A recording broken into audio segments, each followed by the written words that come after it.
Hola, reciban un caluroso saludo. Mi deseo es que estés bien y que seas prosperado en todo, así como prospera tu alma. Gracias por participar de este último discipulado acerca de los jueces. Es una revelación que a mí me ha volado la cabeza entender cómo en estos últimos tiempos debemos de actuar para poder ser mejores. Bien, ahí donde estás, vamos a entregar al Señor esta reunión y posterior vamos a preparar la tierra con el canto que vamos a escuchar. Amado Dios, te doy gracias.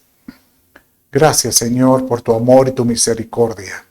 Señor amado, bendícenos, guárdanos, pero sobre todo háblanos y que podamos ser transformados conforme a tu palabra. Te lo pido.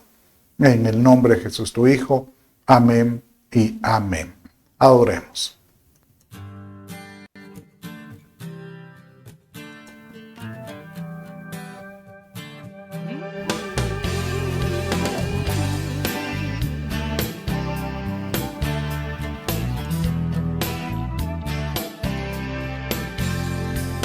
Fortaleza mía, a ti cantaré, porque eres, oh Dios, mi refugio, el Dios de misericordia.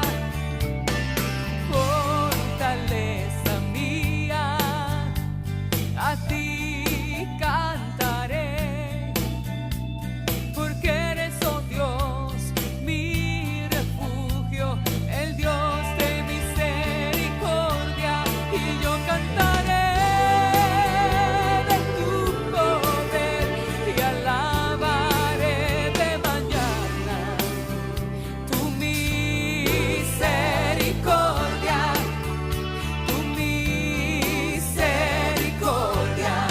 porque has sido mi amparo y refugio en el día de angustia.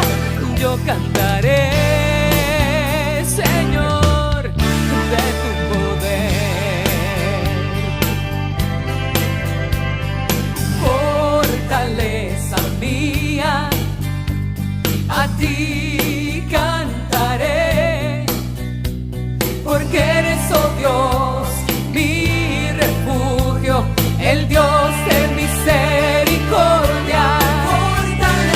Fortaleza mía, a ti cantaré, porque eres, oh Dios, mi refugio, el Dios de misericordia, y yo cantaré de tu poder y alabaré de mañana tu misericordia,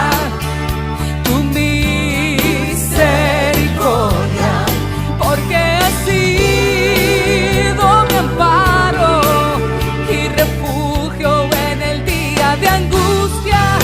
Yo cantaré, Señor, de tu poder.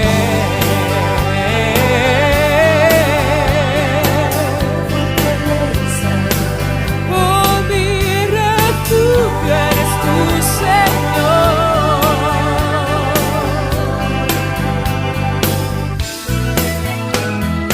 Fortaleza mía, a ti cantaré, porque eres, oh Dios,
No hay como decirle, Señor, tú eres nuestra fortaleza. En el momento de angustia, recuerda, Él es nuestra fortaleza. Bien, vamos ahora a entrar de lleno. Hemos estado enseñando acerca de la importancia de la época de los jueces. Pero ¿por qué es tan importante? Y más aún en estos últimos tiempos. Porque el mismo Señor nos muestra de que estamos en los tiempos cuando los jueces serán prácticamente restaurados. Y por eso es que le hemos llamado la restauración. Hoy finalizaremos con los últimos dos jueces registrados en la Escritura, que realmente son son de historias fabulosas. Yo creo que son de las historias más dramáticas y confrontativas. ¿Por qué los jueces?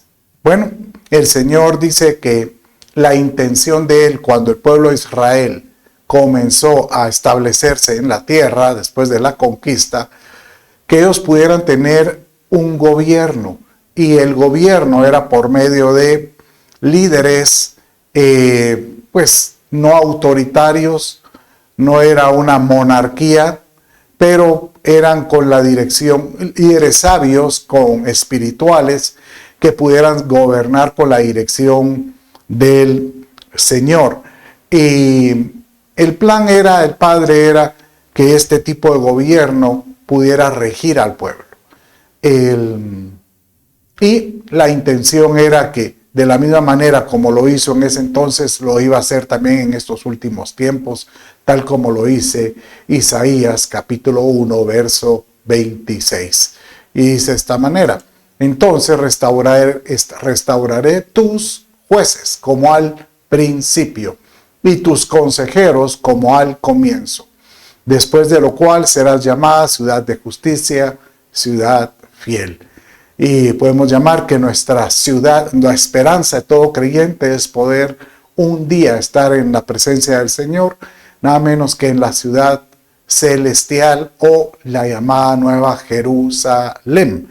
Entonces, era la intención de Dios que ellos tuvieran reyes, pues en esa época, en ese entorno de ellos, los reinos vecinos tenían reyes. Y era una necesidad del pueblo de Israel que ellos querían tener pues el mismo modelo de gobierno. Gedeón fue el que les dijo: no, a nosotros realmente nuestro rey está en los cielos. Él es el que nos debiera de reinar. Y él lo dijo en Jueces 8:23, pero Gedeón les dijo: no reinaré sobre vosotros, ni tampoco reinará sobre vosotros mi hijo. El Señor, el Dios Todopoderoso, reinará sobre vosotros. Y pues prácticamente finaliza el último verso de los jueces, de que tal era la necedad, que prácticamente Dios mismo pues les dice: en esos días no había rey en Israel, cada uno hacía lo que le parecía bien ante sus ojos. Entonces prácticamente le está diciendo que él, si eso es lo que ellos quieren, rey, pues yo se los voy a dar. Y por eso es que comenzó después la monarquía. Pero, ¿cuál era el fin de un juez? Pues era desarrollar, ser alguien que no solo daba dirección al pueblo, sino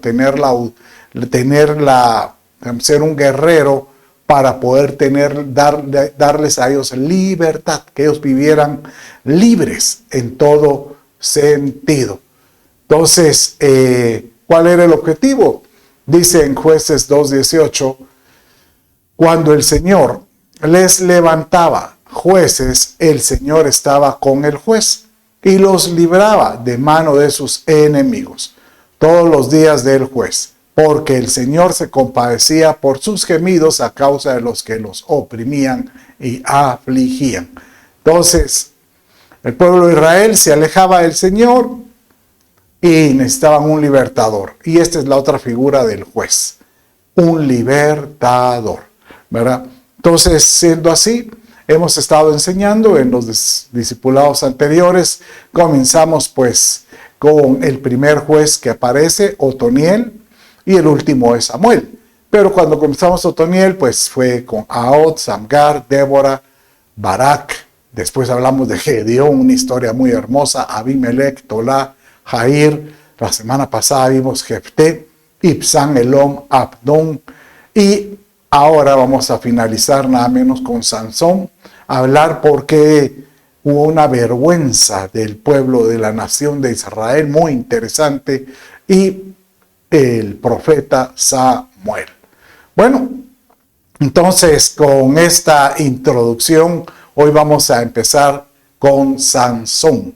¿Qué es lo que usted se acuerda de Sansón, verdad? Cuando uno oye de Sansón, pues lo que uno piensa es en un fortachón estilo Hércules. Y la verdad es que no hay, llamémosle, figuras o imágenes o esculturas de Sansón. Solo hay lo que se escribe, pero en ningún momento hace mención que Sansón se miraba con un cuerpo muy fortalecido, como realmente uno lo imagina, ¿verdad? Esos músculos gigantescos o pectorales. No, pareciera que era un hombre común y silvestre, le llamaríamos, y no era una persona que tuviera una fisonomía muy corpulenta, pero él tenía el Espíritu de Dios. Bueno, pero estudiemos ahora de dónde es que vino Sansón y de dónde es que aparece.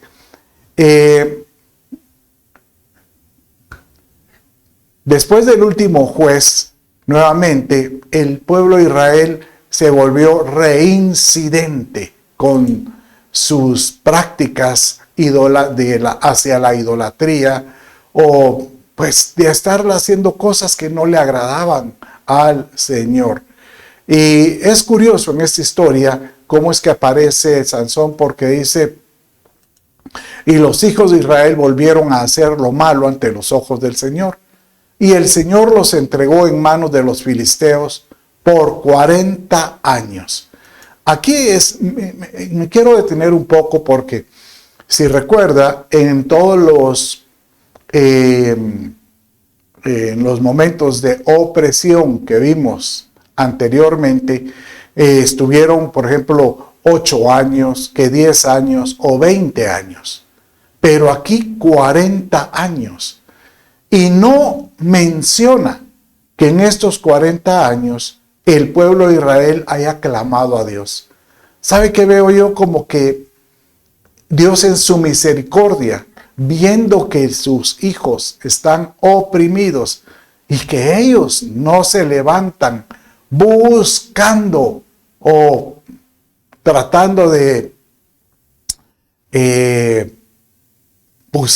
tener una respuesta de Dios, viene el Señor y por misericordia les manda otro libertador. Y así es como aparece, cómo es que aparece Sansón. Entonces dice en Jueces capítulo 13, vamos a leer desde el verso 3. Dice que los papás de Sansón pues no podían tener hijos, la mamá era estéril.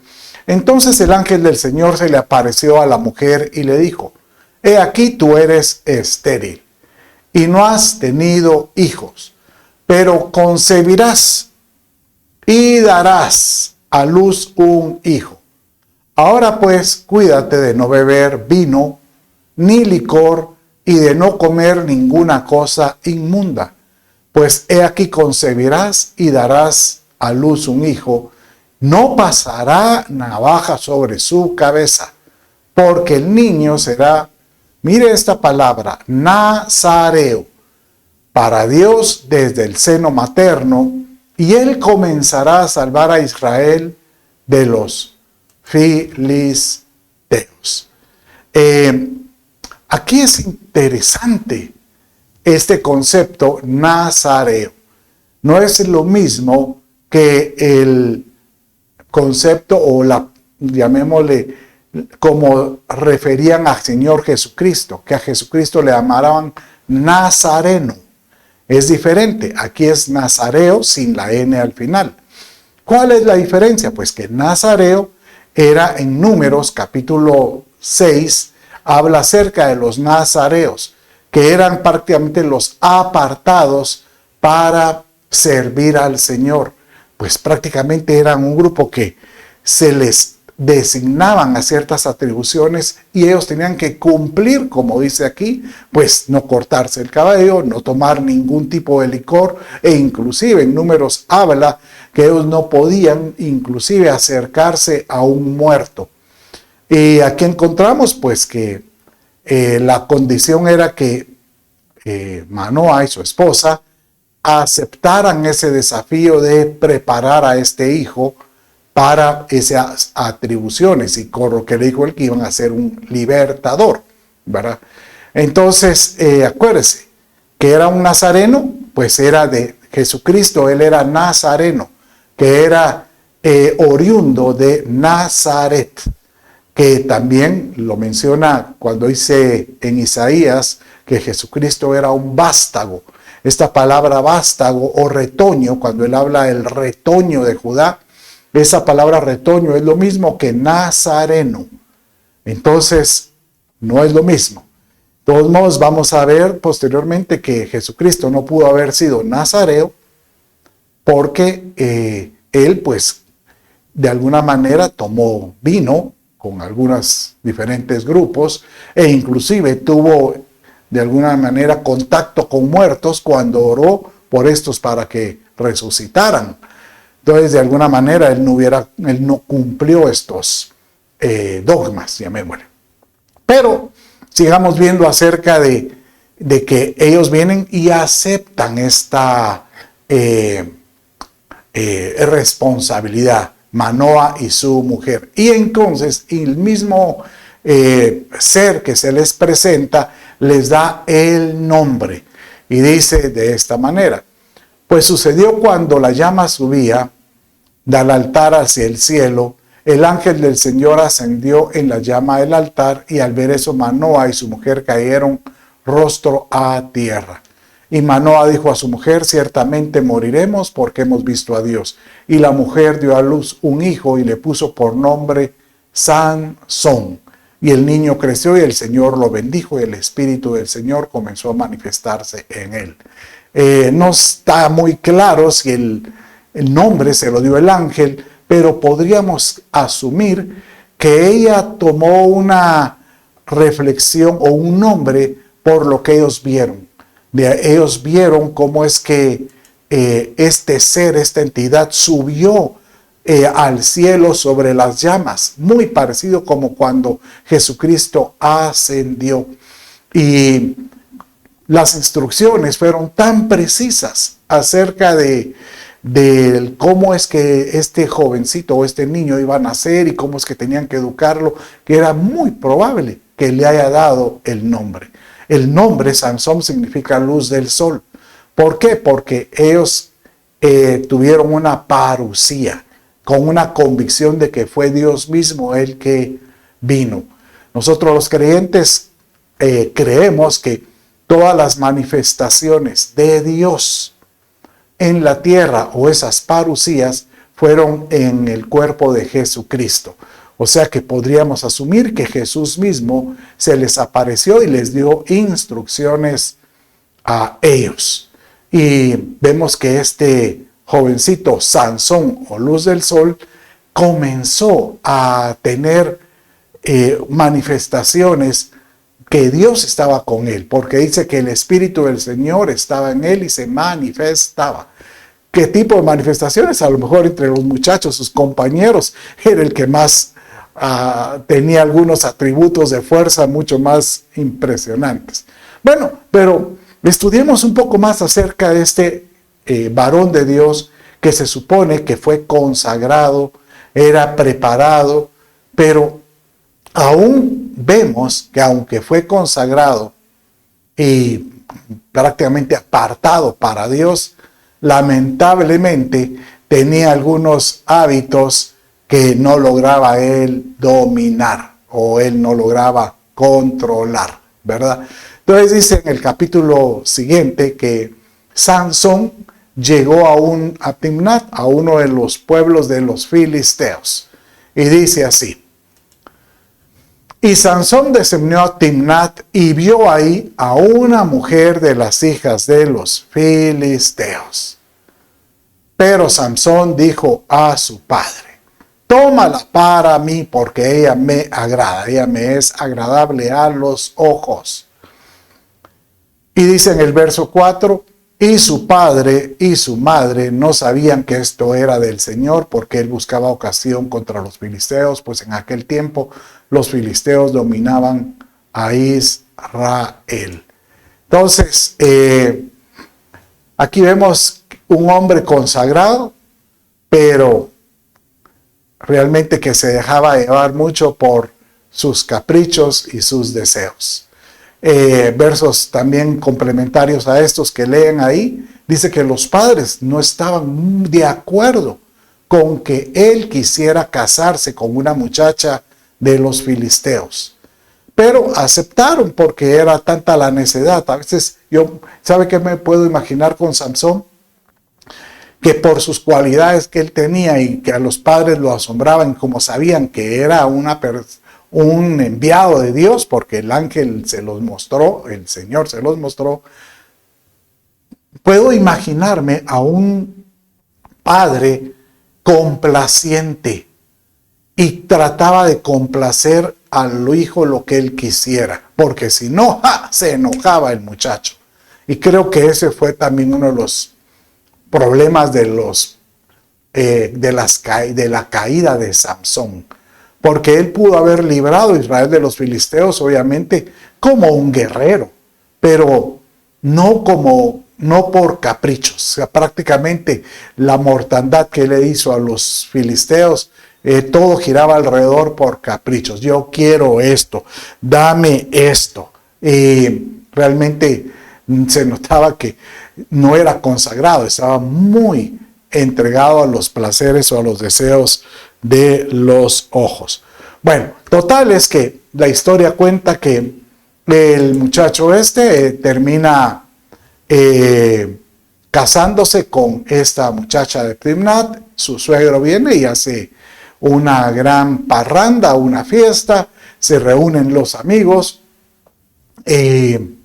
Entre el jolgorio no menciona que Samson tomara, o sea, pero por lo menos en eso sí, si la escritura lo respalda, es que él no tomaba, daba la impresión que él se guardaba, pero seguramente él era muy soberbio, porque estaban ahí 30 de los varones que llegaron a la fiesta, y él viene y se les acerca y les dice: yo los voy a desafiar a ustedes, los retó. Les voy a dar un enigma. Y si ustedes me lo resuelven, sabrán que yo mismo les voy a dar a ustedes 30 mudadas de ropa. Y si ustedes no lo resuelven, me darán a mí 30 mudadas de ropa. Yo me imagino que Sansón estaba pensando: bueno, comienzo mi luna de miel y una vez con mi closet lleno. ¿Por qué? ¿De qué hablas? ¿Cuál era el enigma que él les dio? Pues dice que cuando él iba rumbo a Timnat, él se encontró a un león. Y dice que con su fuerza él lo descuartizó. Y la sorpresa es que después encontró en el vientre del león un panal de miel. Entonces el enigma que él la adivinanza que él les puso a los muchachos era: del devorador salió comida. Y la comida, y después dice, y de la comida salió algo dulce, ¿verdad? Entonces, hablando pues del león y de la miel. Bueno, dice la historia que los muchachos aceptaron, porque pensaron en 30 mudadas, eso está bueno. Hicieron ellos sus reuniones, no lograban acertar, en eso presionaron a esta muchacha de Timnat. Hasta dice que la presionaron de tal manera que ella misma empezó a presionar a Samson, ¿verdad? Y aquí es donde vuelve que, pues, lamentablemente, cuando uno no ha tenido, uno puede tener la fuerza física, pero no puede tener el carácter para poder mantener firmes sus convicciones. Bueno, mire lo que pasó con este muchacho en este caso, ¿verdad? Con Sansón. Entonces dice así la escritura. Mas ella lloró durante él los 7 días que duró el banquete de bodas. O sea, imagínense, durante el banquete de bodas. Y sucedió el 7º día que al fin él le declaró por la presión de ella. O sea, él no logró soportar la presión. Entonces ella declaró el enigma a los hijos de su pueblo, y al 7º día, antes de ponerse el sol, los hombres de la ciudad, los muchachos, le dijeron: ¿qué es más dulce que la miel? ¿Qué es más fuerte que el león? Entonces, dice que Sansón se ha enojado tanto que pero dice que él se enojó tanto que él vino y dijo: ahorita van a ver, y fue a un pueblo vecino, mató a 30 hombres, 30 muchachos, los desvistió, agarró las 30 mudadas y las fue a dejar a estos muchachos, ¿verdad? Realmente ahí encontramos cómo es que cómo puede ser que el carácter de alguien que no ha tenido ese haber domado su carácter puede hacer que haga cosas como este tipo, ¿verdad? De caprichos de este tipo. Bueno, dice la historia que después de este momento de cuando él les dio las mudadas a ellos, él decide regresarse a su casa. Y aquí encontramos otra situación lamentable de la vida de Sansón. Porque si él estaba casado, él no hizo un hogar, no comenzó un hogar, y los padres lo llegaron a aceptar a su casa con, pues, yo me imagino: vente, mijito, mi consentido, porque tú eres el escogido de Dios. En lugar de darle el consejo: mijo, o te regresas a tu hogar o te regresas. Pero se nota ahí que no. O sea, Sansón, hasta de repente, dice, cuando vino la cosecha, le dieron ganas de ir a cohabitar con su mujer. Y cuando llega a su casa de su suegro, su sorpresa es que su mujer, la que es su esposa, su suegro la había entregado a su mejor amigo como mujer. Y él se enojó nuevamente, o sea, nuevamente tenía, ese sí era, pero bien volátil en todo sentido. Y miren lo que hizo en respuesta a esta, llamémosle, a esta queja de esa acción de su suegro. Entonces dice aquí, léalo conmigo. Y fue Sansón y cazó 300 zorras y tomó teas y juntó cola con cola y puso una tea sobre cada 2 colas, y después, encendiendo las teas, soltó las zorras en los sembrados de los filisteos y quemó las mieses. O sea, por un capricho con su suegro, él vino y van a saber estos filisteos. Obviamente cualquiera diría: sí, pero es que él estaba tratando de provocar a los filisteos para matarlos. Sí, pero él pudo haber, si su carácter era, si él pudo haber domado su carácter, él pudo haber vencido a esos filisteos como guerrero, no como caprichoso. Bueno, dice la historia que los filisteos se enojaron tanto también de que sus cosechas prácticamente estaban quemadas, y se organizaron. Dice que le amenazaron inclusive a los de Judá, a los judíos, de que si no les entregaban a Sansón, y estos judíos tuvieron que acercarse a Sansón y decirle: mira, nos van a hacer daño los filisteos por tu culpa. Entonces dice que Samson otra vez se vuelve a molestar y regresa con ese grupo de filisteos que eran como 1000 hombres, dice, y encuentra una quijada de un asno y dice en el verso 15 del capítulo 15, y hallando una quijada de asno fresca, todavía fresca aún, extendió la mano y la tomó y mató con ella a 1000 hombres. Prácticamente con este acto, él dejó al pueblo realmente muy atemorizado de lo que era capaz de hacer Samson. Bueno, tanto es así, dice que pasaron, después de este acto, 20 años. 20 años. No menciona que Samson haya regresado con su mujer, posiblemente él regresó otra vez con su casa. Pero sí menciona que después de 20 años, la debilidad de la carne o sus deseos como hombre lo invadieron. Porque dice que después de estos 20 años, él viene y mire lo que sucedió en Jueces 16. Fue Samson a Gaza y vio allí a una mujer ramera y se llegó a ella. Calidad consagrado, dice uno.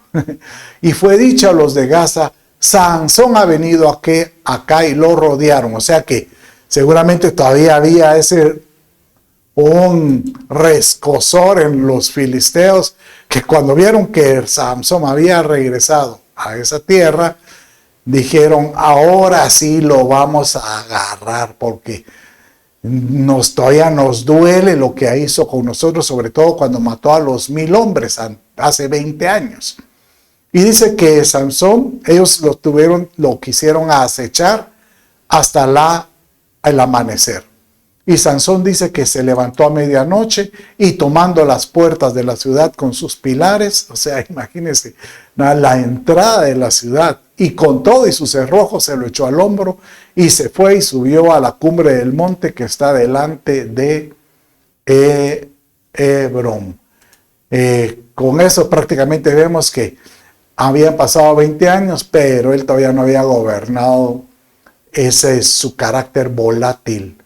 Solo supo que estaban alrededor de él y se convirtió en alguien que les devolvió, pues, llevándose esas puertas, ¿verdad? Pero todo esto, pues, de alguna manera Dios estaba detrás de él, porque dijo: aún así vas a serme muy útil para poder mantener a los israelitas o a los filisteos, llamémosle así, en jaque.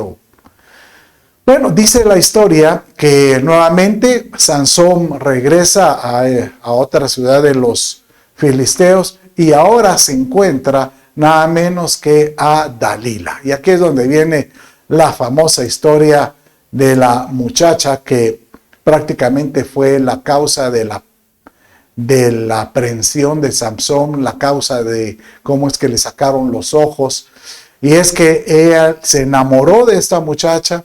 Y aquí ya no habla que le haya pedido permiso a los papás, sino sencillamente dice que él, según, imagínense, si él ya tenía 20 años de estar juzgando, y a lo mejor tendría unos 15 o 18 años cuando hizo sus primeras travesuras, ahorita ya tendría unos sus 38 años, 40 años, él decía: a mí nadie me manda.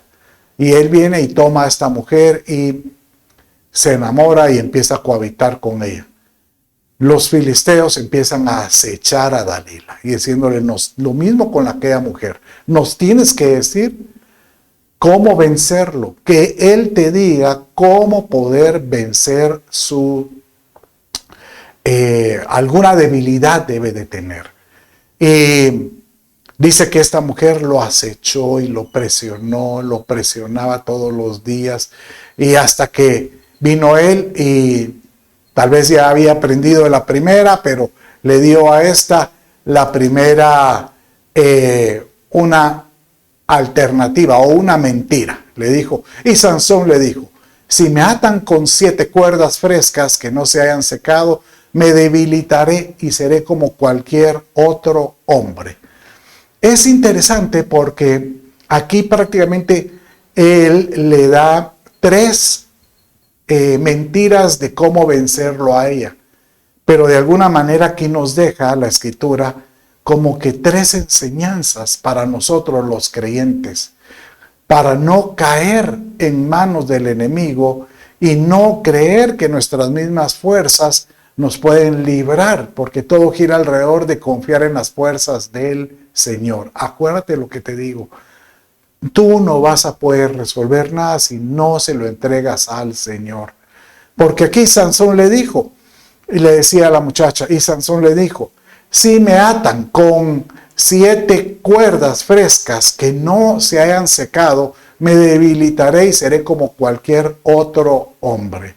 Esta palabra, 7 cuerdas frescas, en otras versiones menciona 7 cuerdas verdes, como decirte inmaduras, que no han para hacer un lazo, que se utiliza tal vez pues en nuestros países hispanos usamos el maguey, no sé cuál será la planta que utilizan en estas regiones, pero da a entender que al hacer la cuerda lo hacen con elementos que no han madurado. Y aquí nos habla de que tengamos cuidado de no querer resolver algo con una falsa madurez.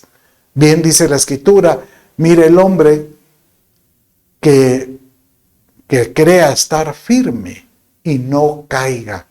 Aquel que se crea que ya está maduramente espiritual y es capaz de enfrentar cualquier situación, cuidado, porque cualquier situación lo puede doblegar o lo puede hacer caer, ¿verdad? La tentación está a las puertas. Y lo mejor es, Señor, si tú sabes que no estás tan firme en las cosas de Dios y estás muy invadido de ciertas cosas que te hacen ser tentado, métete con Dios, Señor, ayúdame. Estas cuerdas que tengo son muy frescas, se van a romper, ayúdame. Y lo otro es, viene la muchacha y cuando lo atan con 7 cuerdas frescas a Sansón, pues prácticamente él se desató, dice que se rompían como que si fueran hilos delgados. Pero entonces nuevamente la muchacha insiste y él le dijo en el verso 11, y él le respondió, dice así, y él le respondió, si me atan fuertemente con sogas nuevas, aquí ya no son cuerdas, son sogas, o sea, un poco más gruesas, pero nuevas, que no se hayan usado, me debilitaré y seré como cualquier otro hombre. Otra vez da a entender de que él puede ser vencido, pero aquí el mensaje es, el Señor mismo, Él es el que se levanta por nosotros. Ya nos dimos cuenta que una falsa madurez te puede hacer caer. Pero puede ser que uno sienta que porque ya tuvo una experiencia o vio la experiencia de alguien más, nosotros ya tengamos la suficiente fortaleza para poder vencer cualquier cosa. ¿Por qué? Porque ya tuve una experiencia nueva. Entonces ya puedo ahora ya puedo hacer esto, ya puedo hacer lo otro. Usted dirá, entonces, ¿cómo podemos ser moldeados? Dice que por la práctica, por las experiencias. Si tú sabes que has tenido una experiencia y ya saliste vencedor, Señor, ayúdame a vencer otra.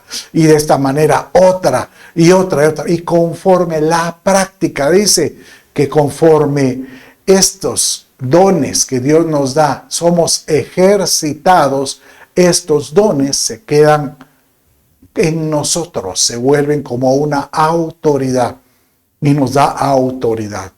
Es triste es ver a muchos que ya, porque miran de que ya tienen algún tiempo en el Señor y sin tener el conocimiento o la experiencia, empiezan a actuar como que si tuvieran una autoridad espiritual diferente. No estoy diciendo que no la podamos tener, claro, pero que sea Dios quien nos guíe. Y de esta manera, pues nuevamente Sansón se soltó fácilmente. Viene la muchacha y le dice, ¿cómo es que no me dices la verdad? No, tú no me amas. Entonces Dalila lo volvió a hostigar. Y la tercera forma que le dice, aquí la encontramos. Entonces Dalila dijo a Sansón, hasta ahora me has engañado y me has dicho mentiras. Declárame cómo se te puede atar. Y él le dijo, si tejes 7 trenzas de mi cabellera con la tela y las seguras con una clavija, entonces me debilitaré y seré como cualquier otro hombre. Aquí encontramos una enseñanza hermosísima, porque dice que una forma como nosotros nos podemos ser dominados por el enemigo, ser atados, es con los pensamientos. Aquí elige 7 trenzas, o sea, los pensamientos máximos. Y si los atan a una clavija en tierra, en otra palabra, como decir, si tú empiezas a llenarte con tus pensamientos que estén atados en clavijas, que estén prácticamente, que estén sujetos a la tierra, eso te va a hacer libre. Y la verdad,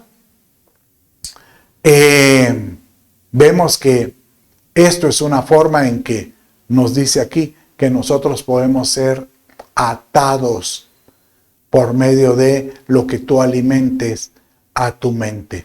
Bien dice Romanos 12:2, transformaos pues por medio de la renovación de vuestra mente, de tus pensamientos, de la abundancia del corazón habla la boca. ¿Y qué es lo que alimentas al corazón? Es lo que metes en tu mente. Y la mente nos puede jugar rudo. O sea, la mente es terrible. ¿Cuánto tiempo le dedicas tú a las cosas espirituales? ¿Cuánto tiempo le dedicas? Y ahí yo te diré qué es lo que abunda donde está tu tesoro. Qué lindo poder decir, Señor, yo puedo tener un tiempo para entretenerme en las cosas también que son agradables a los ojos, pero también te dedico tiempo a aprender de ti, de tu palabra, de lo que tú tienes para mi vida y tus promesas.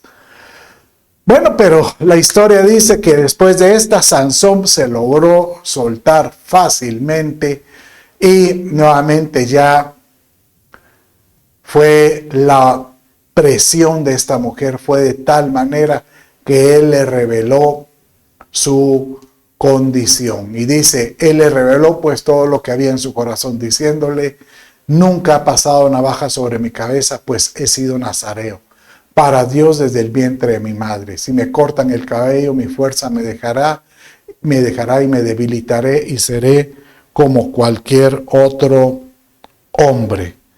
Entonces, prácticamente aquí ya estamos viendo que él entregó su consagración. Cuida tu consagración. Dios nos dijo que Él nos compró por precio cuando Jesucristo derramó su sangre. Y ese precio es muy valioso como para que tú estés jugando con fuego si no valoras lo que Jesucristo hizo. Porque fuimos comprados. Entonces Él dice, guárdate, así como este nazareo, apártate. Y encontramos esta historia que Él confió esto. Y el problema es que el que crea estar firme, dice la Escritura, mire, no caiga. Mire cómo dice este verso. Ella entonces dijo, Sansón, los filisteos se te echan encima. Y él despertó de su sueño y dijo, saldré como las otras veces y escaparé. Pero no sabía que el Señor se había apartado de él. El que crea que está firme no caiga. Sansón, con toda su fuerza, con todas sus habilidades, pero espiritualmente andaba como la mojarra, arriba, abajo, como el serrucho, arriba, abajo. Y el problema es que él creía que siempre iba a estar con sus cualidades, pero Dios se apartó de él. Dice la historia que Samson, pues, en ese momento fue apresado, y al que pierde, oiga esto, la unción, pierde la visión. A Samson le sacaron los ojos. Y al que pierde la visión, prácticamente lo convierten le dan una carga o se vuelve una opresión en su vida. En otras palabras, hay muchos creyentes que pueden entregar su consagración y al tratar de enfrentar las cosas de la carne o las cosas de la tierra, esto se convierte para ellos como una opresión. La opresión en Sansón fue que él tenía que mover una piedra continuamente, ciego, atado, encadenado a una piedra de moler. Él era el que le daba prácticamente el alimento de los filisteos molido. Qué triste, porque siendo un varón de Dios pudo haber dado la victoria de una forma diferente. Pero la historia termina en que hay una fiesta con todos los principales de los filisteos y lo mandan a llamar y lo atan a unas columnas con cadenas. Y él le pide a un muchacho que lo acerque a una de las columnas encadenado. Y dice la historia que él volvió a clamar porque aunque su pelo ya le había crecido, o sea, habían pasado años, le había crecido, él no había recuperado la fuerza. Pero él en ese momento se doblega ante Dios y le dice: Señor, perdóname. Tal vez mi orgullo, tal vez mi soberbia, mi creencia de que podía estar siempre contigo, perdóname, dame la fuerza para poder cumplir, por lo menos en mi muerte, lo que tú me diste. Y dice que Dios le devolvió la fuerza y dice que él empujó las columnas, se cae todo ese Partenón o ese edificio y dice que murieron en ese lugar mucho más personas de todos los que él había matado en toda su vida. O sea, prácticamente él en su muerte cumplió el propósito de Dios. ¿Por qué tienes que esperar hasta morir para tratar de cumplir el propósito de Dios? No tiene sentido. Este es un mensaje muy lindo de Sansón que nos deja, pero yo lo que creo es que tenemos que aprender de él a cuidarnos, porque Dios aún en su misericordia agarró el nombre de Sansón y lo puso entre los héroes de la fe en Hebreos 11. Él es uno de los héroes que todavía cumplió el propósito de Dios. Bueno, dice la historia que posterior a Samson hubo una historia muy particular en que un levita con su mujer pasan a un pueblo de la tribu de Benjamín y estaban ellos tan apartados de Dios, pero tan apartados de Dios y tan llenos de concupiscencia y corrupción en su corazón, que dice que agarraron a la mujer de la violaron toda la noche del levita y la dejaron muerta. El levita dice que la partió en 12 pedazos y repartió cada pedazo a destinos diferentes, a cada tribu de Israel. Y dice la historia que las 11 tribus restantes de los benjamitas se unieron y dijeron: ¿cómo es posible esto? Y se organizaron sin Dios, sin algo espiritual que los una. Lo único que decidieron fue raer y matar a todo Benjamín, o sea, todo persona de la tribu de Benjamín, hombres, mujeres y niños. Se habían escondido 600 hombres de los benjamitas, de la tribu de Benjamín, que supieron de este problema. Y cuando vieron que todos habían muerto, prácticamente se había desaparecido esa tribu. Y esto era lo que se le llama la vergüenza de Israel. La vergüenza que ellos tuvieron que suceder porque estos mismos estuvieron dispuestos a exterminar. Qué triste. Ellos mismos estuvieron dispuestos a exterminar a esta tribu. Los ancianos les dijeron, debe haber herencia para los de Benjamín que han escapado, para que no sea exterminada una tribu de Israel.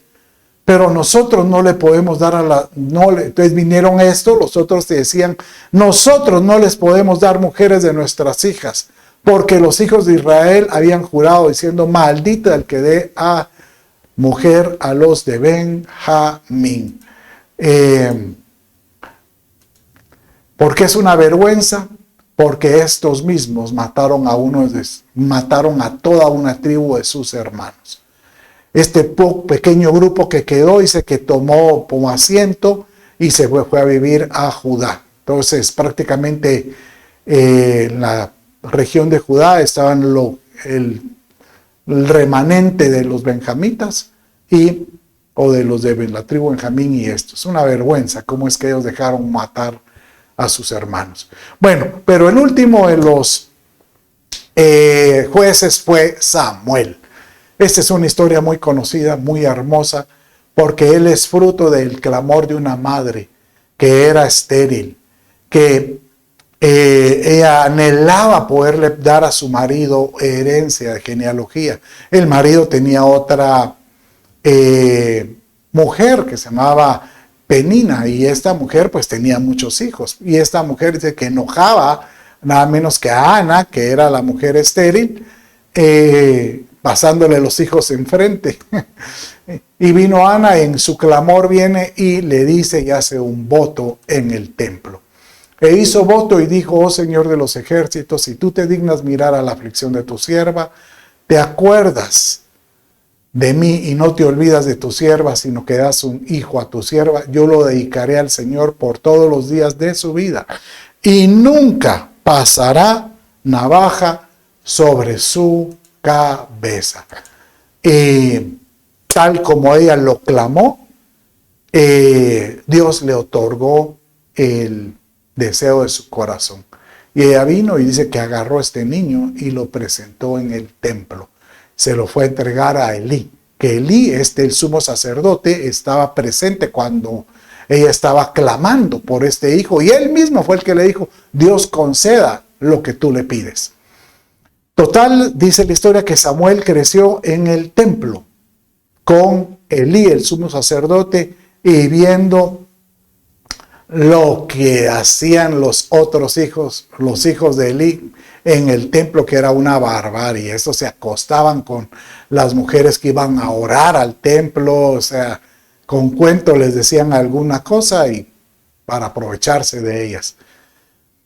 Y Dios estaba preparando a Samuel para poder reemplazar este sacerdocio, ¿verdad? Tanto es así que Dios lo llama de una forma sobrenatural. Samuel significa cuando Dios escucha. Por eso es que Ana le puso ese nombre, porque Dios escuchó su clamor. Samuel significa al que Dios escucha. Entonces, este Samuel fue el último juez y él respondió a un llamado de Dios. Dice que él, estando jovencito, dice que Dios lo empezó a llamando y él creía que era Elí.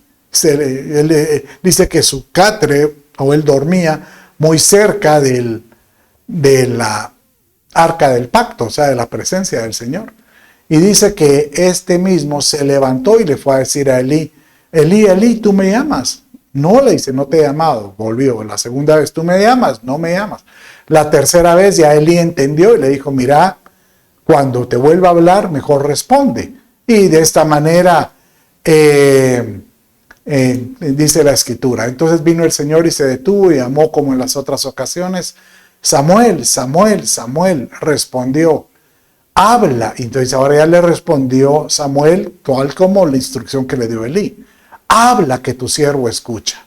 Y aquí está el cierre de la vida de Samuel. Y el Señor dijo a Samuel, he aquí, estoy a punto de hacer una cosa en Israel, la cual hará retiñir ambos oídos a todo aquel que la oiga. En otras palabras, le está diciendo, Samuel, con tu vida, tú vas a cambiar los diseños que hay para este pueblo impío, este pueblo que no me escucha, este pueblo que se deja llevar por sus propios deseos. Y si ellos quieren rey, pues lo van a tener. Y eso se lo dijo en los años siguientes. Y de esta manera Samuel dice que se convirtió en el último regidor de Israel antes de Saúl. Y prácticamente Dios le otorgó a ellos lo que ellos querían. Un rey, y les entregó a Saúl, que fue otro tremendo. Qué lindo esta historia, el saber que Dios escucha y que Samuel, nosotros podemos ser como un Samuel, que cuando Dios te llame y te hable, sírveme, tú puedas decirle, Señor, habla que tu siervo escuche. Qué lindo será cuando el día de mañana, cuando Dios te hable, tú estés dispuesto a decirle, aquí estoy, heme aquí, decía el profeta Isaías, heme aquí, aquí estoy. Bueno, mis amados, lindas estas historias de los jueces, y con esto prácticamente damos por finalizado este discipulado de estos hombres de Dios o estos libertadores. Yo quiero orar por ti y le pido a Dios que las experiencias que vimos, que aprendimos de todos estos jueces, se conviertan en nosotros en una experiencia también. Padre, en el nombre de Jesús te ruego, háblanos, te lo ruego, háblanos.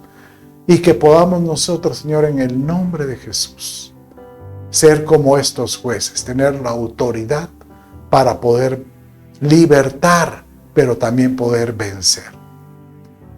Padre mío, yo bendigo a todo aquel que me escuche, bendigo de todo corazón, bendícelo, y desde ya te ruego seas tú por Dios en todo lo que ellos emprendan. Te doy gracias en el nombre de Jesús, tu Hijo. Amén. Dios me los bendiga. Bendiciones.